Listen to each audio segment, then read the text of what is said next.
मंत्र पाठ। ओम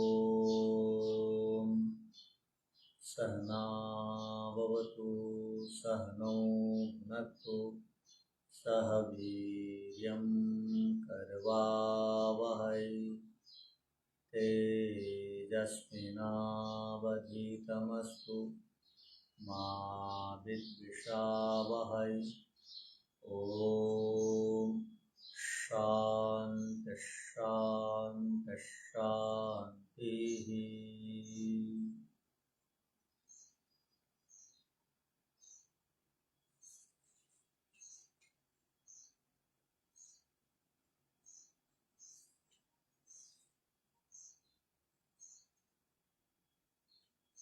पंचम अध्याय सांख्य दर्शन, और वहाँ हम 44वें सूत्र पर विचार कर रहे थे और 43वें और 44वें सूत्र को उसको संक्षेप से सार को समझने के लिए प्रयत्न करते हैं। निज शक्तिर व्युत्पत्त्या व्यवच्छिद्यते, ये सूत्र क्या कहना चाहता है? पीछे कहा गया पूर्व पक्षी के द्वारा कि लौकिक शब्दों का अर्थ तो 3 उपायों से जान लिया जाता है, किंतु वैदिक शब्दों को हम उन 3 उपायों से नहीं जान सकते। ये प्रसंग तो सूत्रकार कहते हैं 43वें सूत्र के माध्यम से कि वैदिक शब्दों के अर्थों को भी लौकिक शब्दों के अर्थों के समान जाना जा सकता है। तो तर्क क्या देते हैं? तर्क ये देते हैं, जितने भी वैदिक शब्द हैं, वैदिक शब्दों में अर्थ बताने की क्षमता पूर्व से ही विद्यमान है। जितने भी वैदिक शब्द हैं, वेद के मंत्रों में शब्द हैं, वो सब शब्दों में अर्थ विद्यमान है। अर्थात शब्दों में अर्थ बताने की अपनी शक्ति पहले से ही उपस्थित है। आप कैसे जाने? अब प्रश्न है कि आप कैसे जानते हैं? पहले से ही अर्थ बताने का सामर्थ्य शब्दों में है। शब्दों में अर्थ बताने की क्षमता पहले से है। इसको आप कैसे जानते हैं? तो उसका उपाय बता रहे हैं। देखो, जो भी वैदिक शब्द है वो यौगिक है, और यौगिक शब्दों को व्युत्पत्ति के द्वारा जाना जाता है, प्रकृति प्रत्यय लगाकर। और उसके उपायों को महर्षि पाणिनि और यास्काचार्य आदि बताए हैं। और समाधि के द्वारा भी ऋषियों ने सबसे पहले उन शब्दों के अर्थों को साक्षात्कार करके जाना है। यदि शब्द में अर्थ नहीं रहता तो ऋषियों को समाधि में वो अर्थ, वो तत्व नहीं दिखाई देता वो शब्द में, किंतु उन्होंने अर्थों को समाधि से जाना। और बाकी के लोगों ने निरुक्त आदि पढ़ करके ऋषियों की परंपरा से पढ़ने वाले उन सब शब्दों के अर्थों को जान लेते हैं। तो व्युत्पत्ति प्रक्रिया से, व्युत्पत्ति माने प्रकृति प्रत्यय लगा करके, उपसर्ग लगा करके। प्रकृति माने शब्द का मूल धातु क्या है, प्रत्यय माने इस शब्द का जो उच्चारण हुआ है इसमें क्या लगा है, प्रत्यय। जैसे हम पठती बोलते हैं, इसको पद बोलते हैं, तो पठति में क्या धातु है? प्रकृति माने धातु, क्या धातु है? पठ है। और क्या प्रत्यय है? तीप है। अब पठनम में क्या धातु है? पठ है। क्या प्रत्यय है? अनम है। तो इससे जान लेते हैं, प्रकृति प्रत्यय को लगाए और वेद के जितने भी शब्द हैं यौगिक हैं, योग रूढ़ी नहीं है या रूढ़ी नहीं है, अर्थात अर्थ उसमें थोप नहीं दिया गया है। जैसे संसार में अर्थ को जबरदस्ती थोप दिया जाता है। जैसे एक का नाम संसार के लोग क्या रख देते हैं? धनी राम। एक का नाम रख देते हैं धनी राम। धनी राम का अर्थ क्या है? जो धन से भरपूर है वो धनी राम। अब हम बोले भाई यहाँ कौन धनी राम है, यहाँ आओ यहाँ आओ, तो सब लोगों में से 1000 लोग थे और उनमें से जो धनी राम है वो आया। अब देखे धनी राम आया है, देखे उसके कपड़े लेते देख रहे हैं, पहनाव देख रहे हैं, उठना बैठना देख रहे हैं, सब गरीब जैसा, नाम है धनी राम।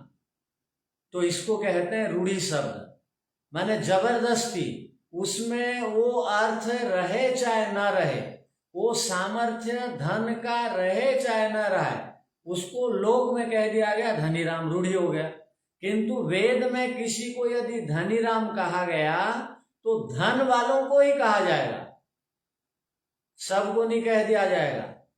जैसे अब समझने के लिए वेद में समझने के लिए जैसे कह दिया गया, जैसे वेद में शब्द आया कृष्ण, वेद में शब्द आया राम, वेद में शब्द आया ऋतस्पति, वेद में शब्द आया गोपाल, वेद में शब्द आया लक्ष्मी।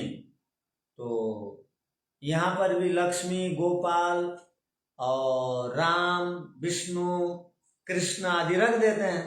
अब हम पूछेंगे भाई गोपाल कौन है, यहाँ आओ, राम कौन है, यहाँ आओ, कृष्ण कौन है, यहाँ आओ, तो आया और देखे उसमें राम अर्थ कुछ भी नहीं है, उसमें गोपाल अर्थ कुछ भी नहीं है। जैसे आप लोग गोपाल का अर्थ क्या समझते हैं? आप लोग क्या समझते हैं?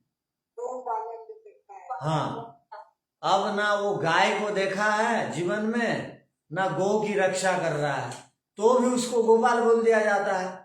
तो जो जिस अर्थ से युक्त नहीं है संसार में, उस शब्द को रूढ़ी बना करके जबरदस्ती अर्थ नहीं रहने पर भी प्रयोग कर दिया जाता है। किंतु वेद में गोपाल का अर्थ यही होगा। क्या होगा? यदि वेद में गोपाल शब्द आया है तो वहां पर यही अर्थ लिया जाएगा कि गोपाल, ईश्वर को गोपाल क्यों कहते हैं? क्योंकि गो पृथ्वी का नाम है, गो गायों का नाम है, गो इंद्रियों का नाम है, गो किरण का नाम है, इन सब की जो रक्षा करता है वो गोपाल है।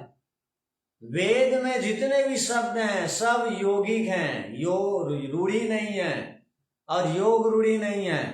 यदि लोक में जो शब्द प्रचलन में है उनको आप जबरदस्ती वेद में लेकर के आएंगे तो क्या क्या निकलेगा? क्या अभिप्राय वहां आएगा कि ये आदमी पहले बना, उसके बाद वो वेद बाद में बना। इसका अर्थ आदमी के बाद वेद बना, इसका अर्थ वेद में इतिहास है। यदि वेद के शब्दों को रूढ़ी अर्थ में आप ग्रहण करेंगे तो वेद में इतिहास माना जाएगा और आदमियों को पहले माना जाएगा, वेद को बाद में माना जाएगा। यदि आप वेद में राम शब्द देख करके बोलेंगे, क्या बोलेंगे? राम शब्द देख करके आप यदि बोलेंगे कि दशरथ का बेटा राम है तो वेद में इतिहास है माना जाएगा और राम के बाद वेद बना है माना जाएगा। पहली बात, यदि राम संसार के लोगों को राम देख करके वेद में राम है बोलेंगे तो वेद के शब्द यौगिक नहीं होंगे, क्या हो जाएंगे? जो अर्थ पहले से ही आप निश्चय कर लेते हैं और दूसरे अर्थ को सोचते ही नहीं है, ऐसे शब्दों को कहा जाता है रूढ़ी शब्द, योग रूढ़ी शब्द। आप थोप दिए एक शब्द को और लोग के शब्द को वेद में मान रहे हैं, तो वेद में इतिहास आ गया, वेद में यौगिक नहीं होगा। जैसे जैन लोग बोलते हैं महावीर जी का नाम है, एक मंत्र में महावीरस्य नग्न हो, एक मंत्र है कि महावीर नंगा रहते थे, वो अर्थ वो ले लेते हैं इस मंत्र का खंड को। और मुसलमान लोग और विचित्र हैं, वो क्या बोलते हैं पता है? हम लोग संध्या में एक मंत्र बोलते हैं, क्या बोलते हैं? अदीना श्याम सरदा शतम। उसको जब मिला करके बोला जाता है तो मदीना पढ़ा जाता है। ध्यान रखना, संध्या में आपको पहले भी बताया गया था, जब आप मंत्र पाठ करेंगे तो संहिता पाठ होना चाहिए, पदच्छेद करके पाठ नहीं करेंगे। तो संहिता पाठ करने से क्या होगा? मदीना होता है। तो मुसलमान लोगों के विद्वानों ने देखा, अरे हम जहां मदीना को जाते हैं, वो मदीना का नाम तो यहाँ पर है वेद में, इसका अर्थ वेद में मदीना की प्रशंसा है बोलते हैं, और मुसलमानों को बोलते हैं वेद में भी मदीना नाम है, जाओ वहां पर तीर्थ करने। अब शन्नो देवी मंत्र बोल करके शनिश्चर देव है बोलते हैं लोग। अब गणा नाम था, गणपति देख करके ये गणेश मूर्ति की कल्पना करते हैं। अब नमः संभवाय च शिवाय च शिव की कल्पना करते हैं। और ईसाई लोग ईसावास्यम से ईसा मसीह की कल्पना करते हैं। तो अब यदि आप प्रसंग के अनुसार अर्थ नहीं देंगे, नहीं निकालेंगे, तो क्या समस्या होगी? वेद में इतिहास माना जाएगा और वेद के शब्द यौगिक नहीं कहलाएंगे। और वेद के शब्द यौगिक हैं मानेंगे, और व्युत्पत्ति से वेद के शब्दों का अर्थ जाना जाता है। व्युत्पत्ति माने प्रकृति प्रत्यय से जाना जाता है। तो प्रकृति प्रत्यय से वेद का अर्थ जाना जाता है। तो सार क्या निकला? सूत्र का अर्थ क्या हुआ? सूत्र का अर्थ क्या हुआ? शब्दों में अपनी शक्ति यौगिक के रूप में पूर्व से ही विद्यमान है। यौगिक के रूप में प्रत्येक शब्दों में अर्थ पहले से ही निश्चित है, पहले से ही विद्यमान है। इसीलिए वेद के शब्दों के अर्थों को हम व्युत्पत्ति के द्वारा, निरुक्त प्रक्रिया के द्वारा, और ऋषियों ने जो ज्ञान दिए समाधि में प्राप्त करके, उस ज्ञान के द्वारा प्राप्त कर सकते हैं। हाँ, बस वेद के शब्द लौकिक नहीं हैं, वेद के शब्द वैदिक हैं। और वैदिक शब्दों को आप ये नहीं कह सकते हैं कि ईश्वर कृत होने से उसको हम नहीं जान सकते हैं। जान सकते हैं। किसके द्वारा जान सकते हैं? पूर्व पक्षी ने कहा आप नहीं जान सकते हैं, सिद्धांती कह रहे हैं जान सकते हैं। कैसे जान सकते हैं आप बताओ?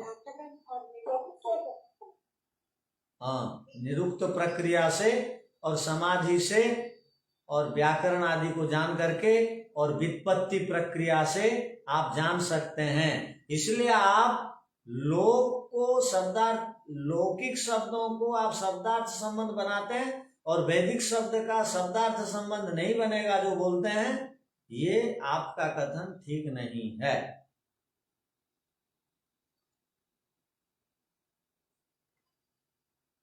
वैदिक शब्दों में पहले से ही अर्थ निश्चित किया हुआ है। वैदिक शब्दों का अर्थ तीनों काल में और अगली सृष्टि में भी बदलता नहीं है, किंतु लौकिक शब्दों का अर्थ अनित्य होने से बदलने की संभावना है। आज हम जिसको गाड़ी कह रहे हैं, गाड़ी चलती है बोल के गाड़ी कह दिए, ग धातु से गाड़ी बना, तो अभी बोल दिए गाड़ी।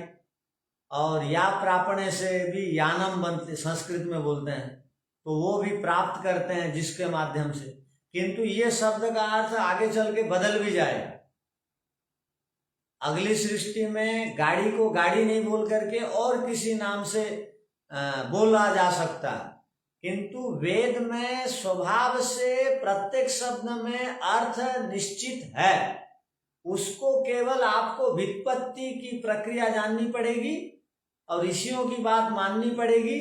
उन्होंने जो प्रक्रिया बताई है उस प्रक्रिया के माध्यम से आप वैदिक शब्दों को भी जान सकते हैं। अर्थात वैदिक शब्दों को भी हम 3 उपायों से जान सकते हैं। इसलिए वैदिक शब्दों को भी लौकिक शब्दों के समान अर्थ निकाला जा सकता है। उनका भी शब्दार्थ संबंध नित्य बताया जा सकता है। इसका खंडन नहीं होना चाहिए। ये किस सूत्र का अर्थ हुआ? 43। तो अब 43 को कौन नहीं समझे? आप में से कौन नहीं समझा? तो ये बताइए, आप धड़ाधड़ अर्थ बोल सकते हैं? हाँ, बोल सकते हैं तो ठीक है। अच्छा, आप उत्तर नहीं दे रहे हैं तो भी नहीं समझे क्या? नहीं समझे आचार्य जी। हाँ, समझे। और सुनना माता जी, आजकल बोलती नहीं है, क्या बात? अरे समझ में तो आ जाता है, लेकिन बोलने में थोड़ा सा शक हो जाता है। सोचा मौन है क्या आप? लोग बोल जाते हैं ऐसे मतलब हो जाते हैं। लौकिक शब्दों का अर्थ को हम समझ लेते हैं, किंतु वैदिक शब्दों का अर्थ को भी समझ लें। लौकिक शब्द का अर्थ को क्यों जल्दी पकड़ लेते हैं पता? वो शब्द भी है और अर्थ भी है, दोनों दिखाई देता है। हम बोलते हैं मोबाइल, शब्द है मोबाइल, अर्थ भी हाथ में है। प्रमिला माता जी पकड़ते रहती है बार बार, अब पकड़िए या नहीं? मोबाइल दिखाइए, मोबाइल, बस ठीक है। तो ये देखो शब्द अर्थ दोनों हैं, तो फटाफट व्यक्ति समझ लेता है। लौकिक मोबाइल क्या, अर्थ माने वस्तु क्या, तो हाथ में पकड़ा दी, तो ये दोनों चीज दिखाई दी तो हम समझ गए। अब वैदिक शब्द मोक्ष, मोक्ष शब्द तो है, किंतु अर्थ को उस शब्द को वस्तु को पकड़ के कोई दिखा पाएगा? ईश्वर शब्द तो है, अर्थ को कोई पकड़ के दिखा पाएगा? आत्मा शब्द तो है, अर्थ को कोई पकड़ पाएगा? तो अब आत्मा अर्थ को पकड़ने के लिए आपको या तो समाधि लगानी पड़ेगी, उपाय बता दे, या तो निरुक्त पढ़ना पड़ेगा। ईश्वर को आत्मा क्यों कहते हैं? क्यों कहते हैं बताइए? अब आप में से कौन बताएगा, देखते हैं। ईश्वर को आत्मा कहते हैं क्यों? सत्यार्थ प्रकाश में प्रथम सोमलास में है, ईश्वर को आत्मा कहते हैं क्यों?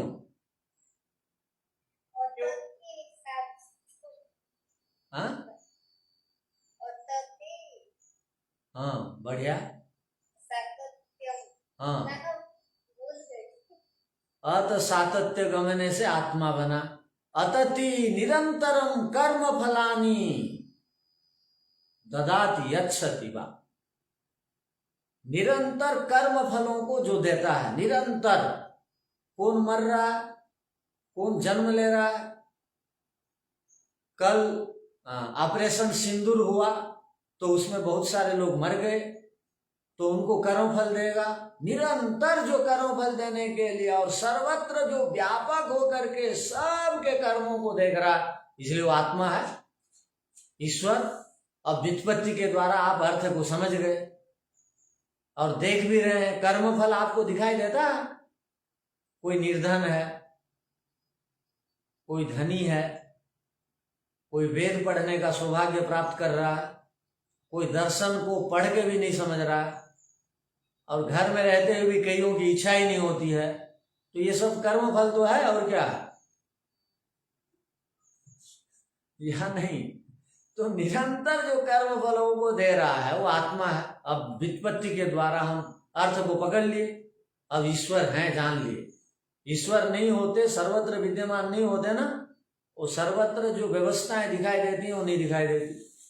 दिखाई दे रही, तो आत्मा है, कर्मफल दे रहा है, सर्वत्र विभिन्नताएं हैं। तो देखिए, व्युत्पत्ति के द्वारा हमको ऋषियों ने उपाय बताया और समाधि के द्वारा उन्होंने शब्दों के अर्थों को बताया। अब शब्दों के अर्थ को हम जान सकते हैं। कौन कहता है लौकिक शब्दों के ही अर्थों को जाना जा सकेगा और वैदिक शब्दों के अर्थों को नहीं जाना जा सकेगा? कौन कहता है?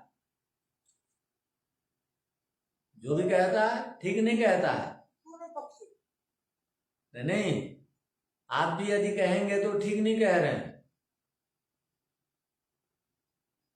अब आप बोलेंगे हाँ जी, भोजन शब्द है और 12:30 बजते ही हमको थाली में मिल जाता है। भोजन अर्थ दिखाई देता है और शब्द भी है, ठीक है। अब ये बताइए जी, आत्मा को हम थाली में परोस करके कब प्राप्त करेंगे? भोजन तो परोसा हुआ मिलता है। आपके घरों में काम करने वाले हैं, सीटी बजाते हैं, भोजन बना के दे देते हैं, आप ठीक समय खाते हैं। आपको तो कभी पकाते हुए नहीं देखे, किंतु आपको भोजन मिलता है ना। तो आपके घर में है मस्त काम करने वाले, पका के देते हैं, आप खा लेते हैं।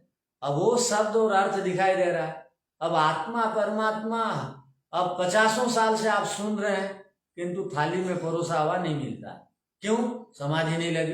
क्यों? आपको व्युत्पत्ति नहीं आई, व्याकरण निरुक्त आया नहीं। अब अर्थ आपको नहीं दिखाई दे रहा। नहीं दिखाई दे रहा है तो आप संशय उत्पन्न करते हैं। आप क्या, अब आप देखेंगे, तुलनात्मक अध्ययन करिए। पौराणिक आदमी से आर्य समाजी गड़बड़ है। पौराणिक आदमी चलो भाई, वो सोमवार मंगलवार रोजाना मंदिर चला जाता है, आप हफ्ता में एक बार भी जाते नहीं। संध्या हवन करते भी हैं तो शब्दों का अर्थ पता ही नहीं, मुंह से केवल बोल लेते हैं। तो ये गड़बड़ है। क्यों गड़बड़ है? कि हमको अर्थ नहीं पकड़ में आया। हाँ चलो, बहुत दिन के बाद मृत्यु होगी, उससे पहले बढ़िया काम कर देंगे, इस विचार में रहते हैं, किंतु पता ही नहीं कब मृत्यु देवी आ जाती है, उठा के ले जाती। तो क्या शब्द और अर्थ इसका नित्य संबंध है। और वेद के शब्दों का अर्थ पूर्व से ही वहां शक्ति के रूप में विद्यमान है। ये लौकिक शब्दों का अर्थ बदल सकता है, किंतु वैदिक शब्दों का अर्थ नहीं बदलेगा, वो शक्ति के रूप में विद्यमान है। कैसे जाने? हम कैसे जानते हैं शक्ति के रूप में विद्यमान है? समाधि लगा के जानेंगे या तो व्युत्पत्ति की प्रक्रिया से जानेंगे।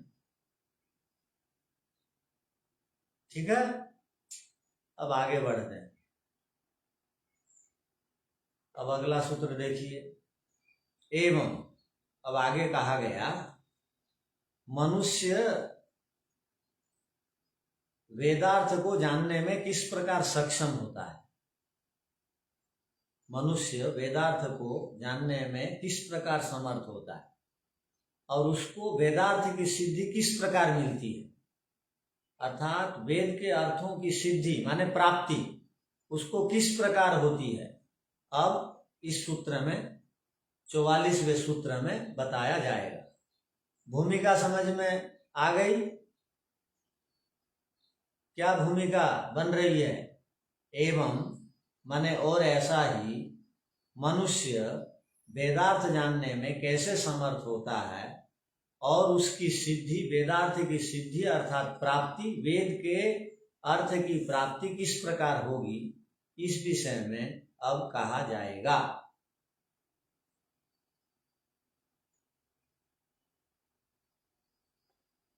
वेदार्थ में ही समस्या है।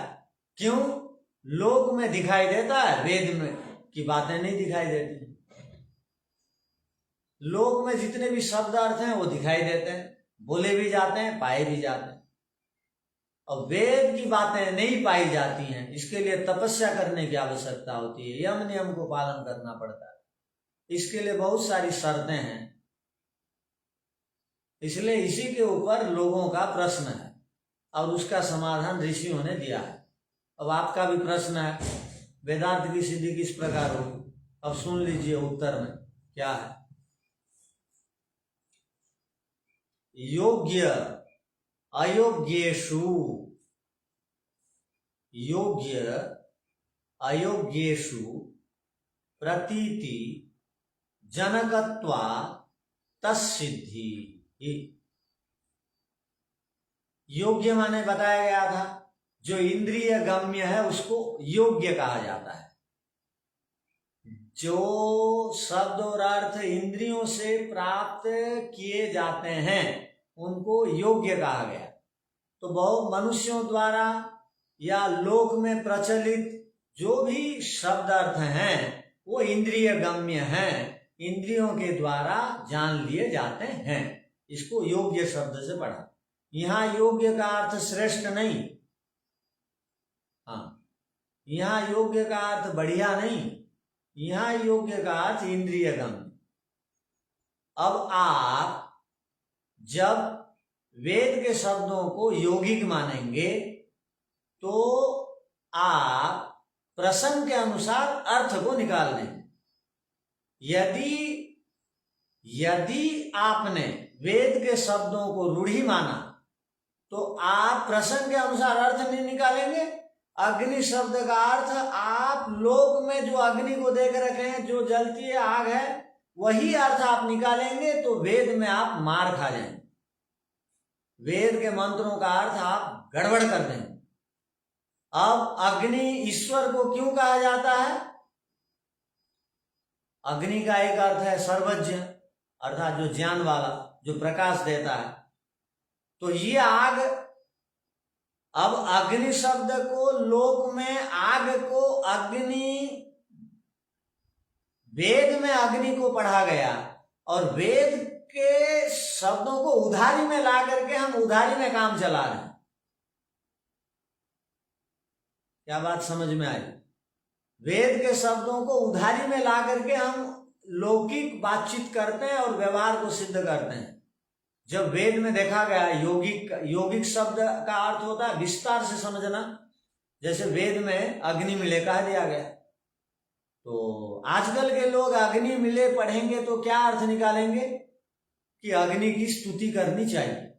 क्यों? प्राचीन काल में लोग अग्नि की स्तुति करते थे। अब निरुक्त को नहीं पढ़ता है व्यक्ति, अब व्याकरण को नहीं पढ़ता है व्यक्ति, अब प्रकृति प्रत्यय को नहीं जानता है और समाधि किसे कहते हैं समाधि नहीं लगाता है, तो वो आजकल करता क्या है, वो वेद को पढ़ लेता है। अग्निम इले लिखा है, पहला मंत्र है अग्निम इले, इले माने स्तुति करना। तो वो अर्थ क्या निकालता है कि पहले के लोग प्राचीन सनातन काल से अग्नि की पूजा करते थे, हमको भी अग्नि की पूजा करनी चाहिए, ये अर्थ निकाल दिए। अब क्यों निकाले? क्योंकि वो अग्नि का अर्थ एक निश्चित बना लिए।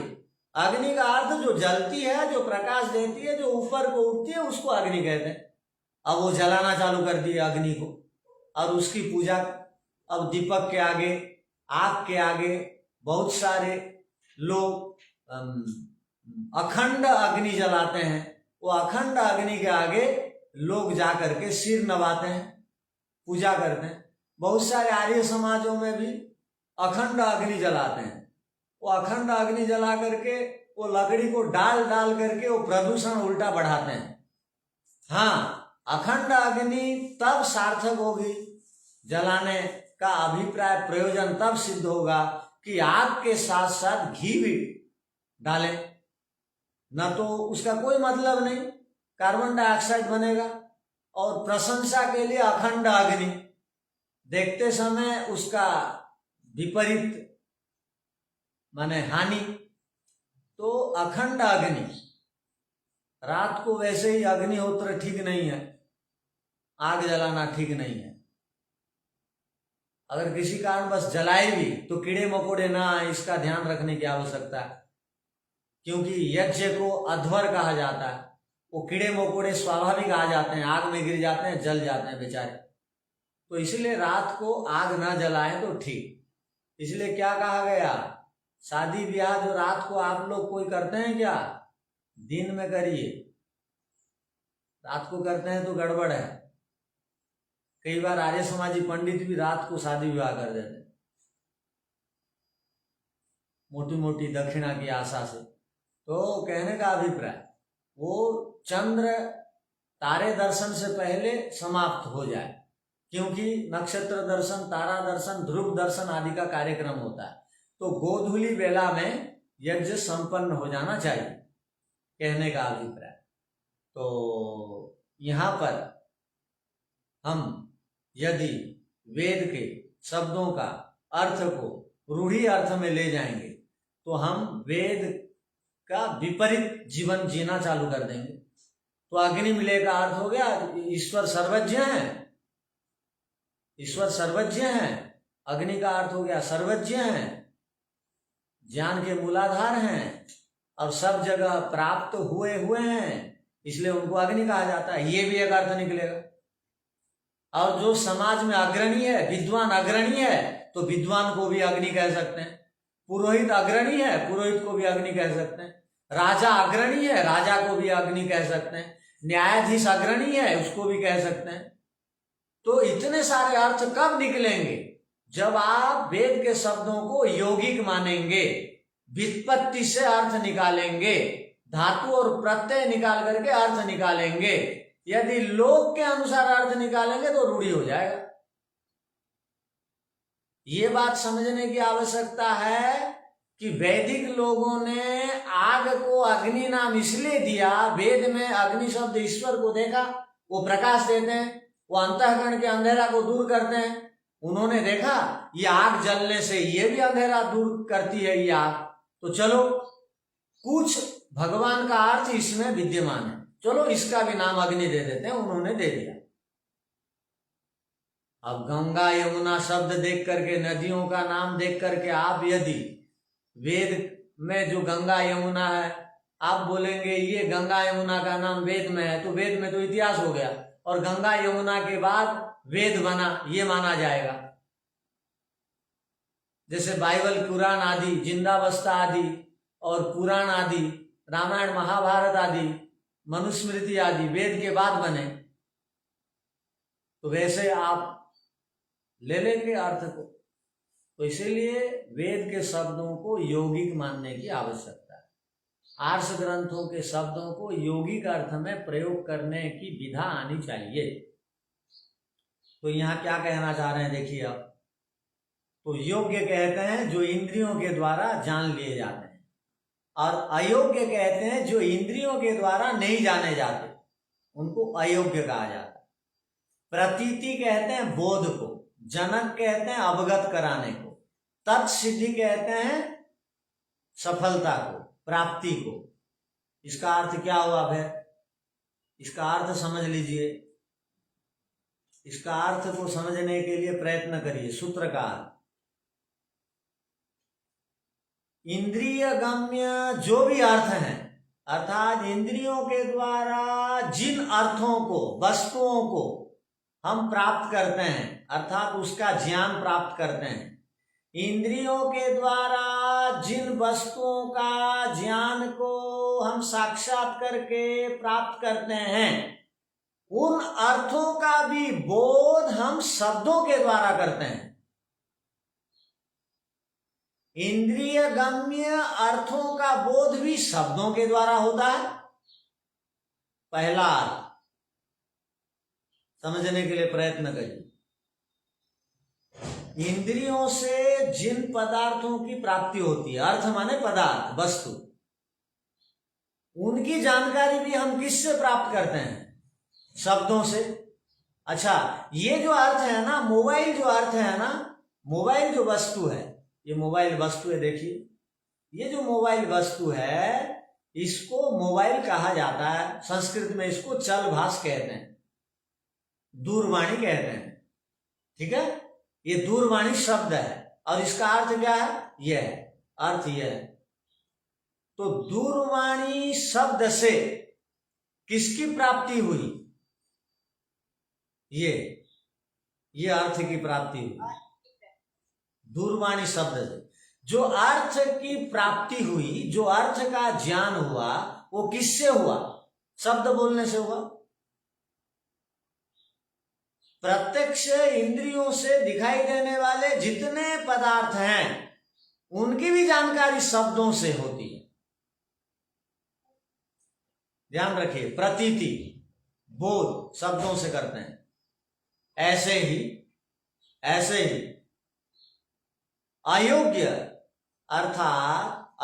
अर्थात जो इंद्रियों से जो अर्थों की प्राप्ति हम नहीं कर पाते, उन अर्थों की भी जानकारी हमको शब्दों से होती है।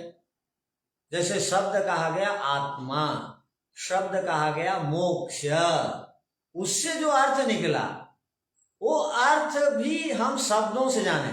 अच्छा, जो अप्रत्यक्ष है, जो यम नियम के पालन करने से जो अर्थ मिलता है वो अर्थ मोक्ष है, वो अर्थ समाधि है।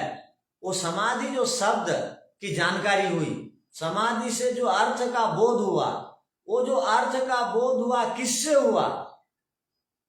वो शब्द से हुआ।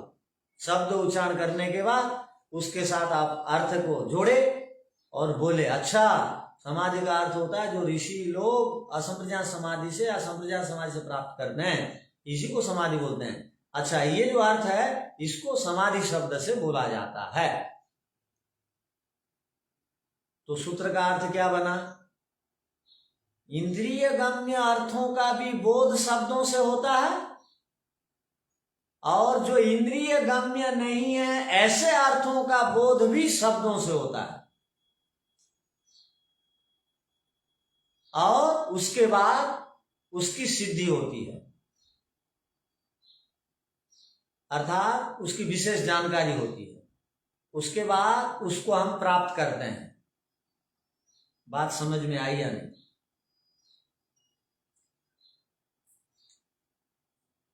हरेक शब्दों में अर्थ को बताने का सामर्थ्य है। तो शब्द बोलेंगे तो उससे एक अर्थ निकला, उससे हमको ज्ञान मिला, उसके बाद सिद्धि मिली, सफलता मिली। हाँ, इसको ये बोलते हैं, इसको ये बोलते हैं सिद्धि का। तो प्रत्येक प्रकार वो चाहे इंद्रिय गम्य शब्द, इंद्रिय गम्य अर्थ हो, चाहे इंद्रिय अगम्य अर्थ हो, वो सब की प्राप्ति शब्दों से होती है। बात समझ में आई?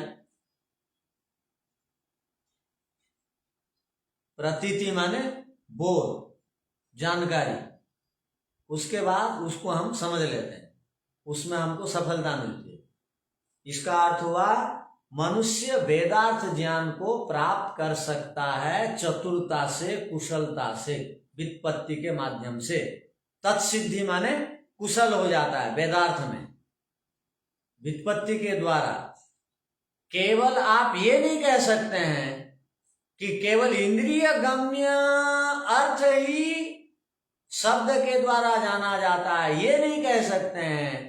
जो इंद्रियों के द्वारा अगम्य भी हैं, वो अर्थ की प्राप्ति भी शब्दों से हम करते हैं। और वो जो शब्द है उसमें कुशलता हमको मिलती है, शब्दार्थ की कुशलता। किससे? व्युत्पत्ति से या समाधि से। अब बात नहीं समझ में आए तो पूछिए।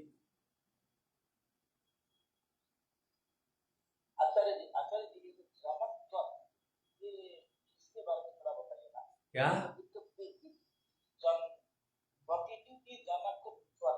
हाँ, तो प्रतीति का बोध कराने वाला होने से,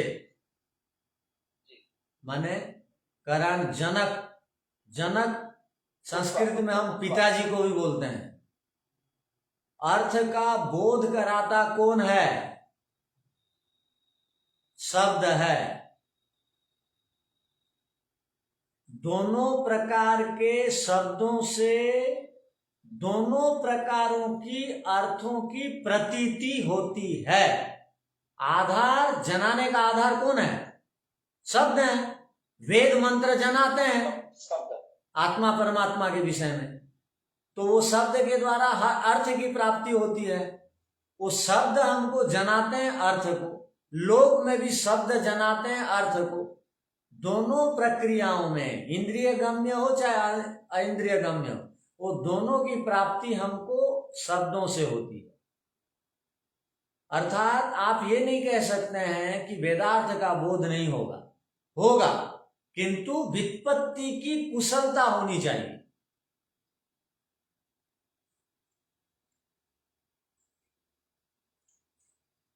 अब आप बोलेंगे, ठीक है, अब आप बोलेंगे हम तो जी निरुक्त नहीं पढ़े हैं, व्याकरण नहीं पढ़े हैं और वरुण ज्ञान शिक्षा नहीं पढ़े हैं, कैसे जानेंगे? आप बहाना भी नहीं बना सकते हैं अभी।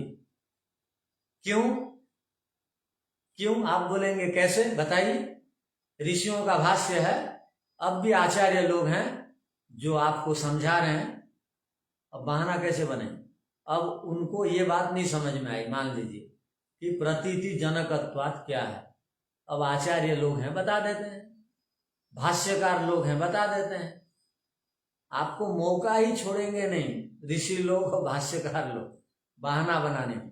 हम जी मुक्ति को नहीं प्राप्त कर सकते हैं। क्यों भाई? नहीं, हम तो वेद को नहीं जानते हैं, व्याकरण तो नहीं पढ़े हैं, व्युत्पत्ति के बिना, वेद के बिना तो मुक्ति नहीं मिलेगी। भाई आप बहाना नहीं बना सकते, आपको तब करना पड़ेगा।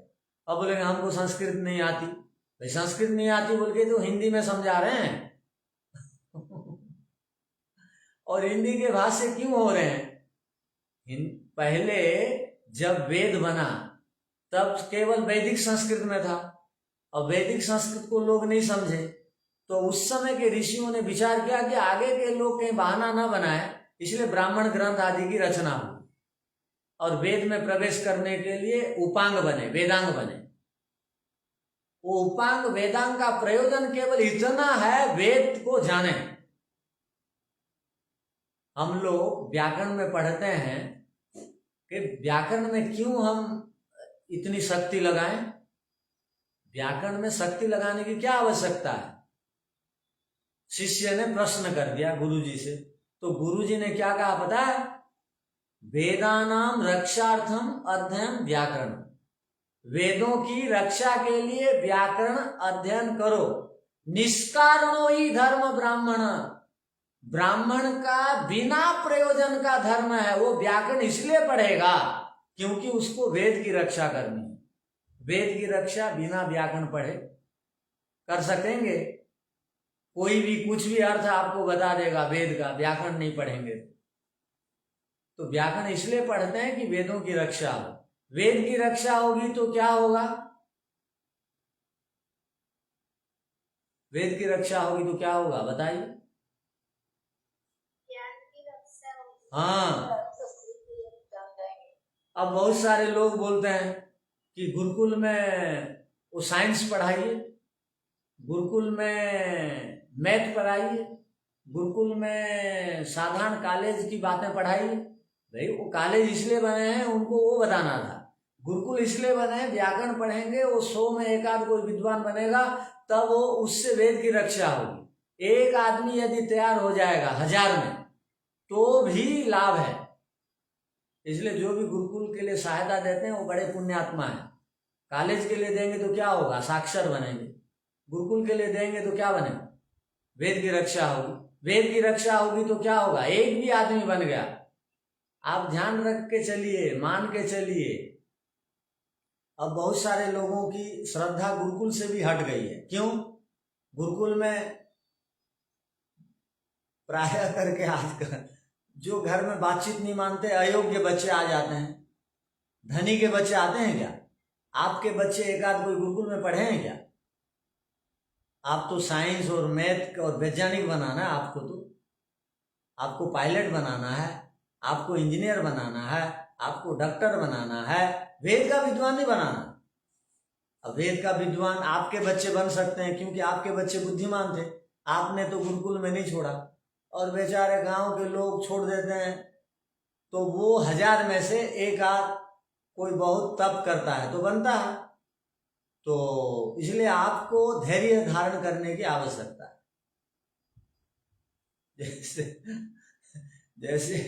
जैसे मेरे साथ भी गुरुकुल में 32 से 33 बच्चे थे, सब बाहर नौकरी कर रहे हैं। मैं अकेला इस मार्ग में आया और मेरे साथ कई लोग दीक्षा भी ले गए, लाल कपड़े भी पहन लिए, बाद में वो छोड़ भी दिए, और केवल लाल कपड़े पहन लेने से तो कोई नहीं हो जाएगा, तो वहां विद्वान भी होना चाहिए। गुरुकुल खोल रहे हैं तो पहले विद्वान, पढ़ाने वाला हो, वेद की वेदना को समझे, पीड़ा को समझे। ऋषियों की पीड़ा को कौन समझेगा जब उसके लिए जो तप कर रहा हो, हर कोई नहीं समझेंगे। तो इसीलिए गुरुकुल से हम बहुत अधिक आशा रखते हैं, किंतु वहां पर अच्छे बच्चे आते नहीं, एक दृष्टि से बोल रहे।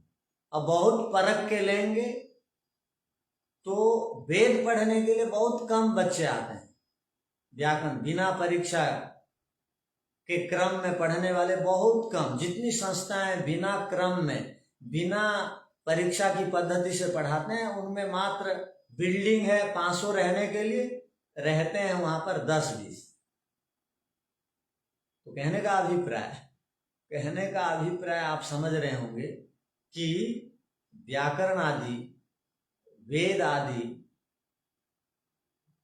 की रक्षा तब होगी जब हम उसके लिए तपस्या स्वयं भी करेंगे, स्वयं हर प्रकार से अपने आप को तैयार करेंगे, सर्वस्व न्यौछावर और समर्पण के लिए।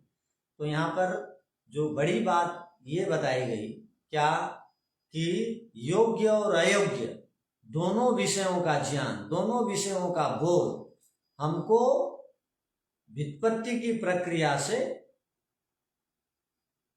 हो जाती है, और जानने की विधा है शब्द के माध्यम से हम जान लेते हैं, शब्द के माध्यम से अर्थ के साथ परिचित होते हैं, और व्युत्पत्ति प्रक्रिया से सफलता को प्राप्त करते हैं, और कोई भी प्रश्न चिन्ह खड़ा नहीं कर सकता है क्या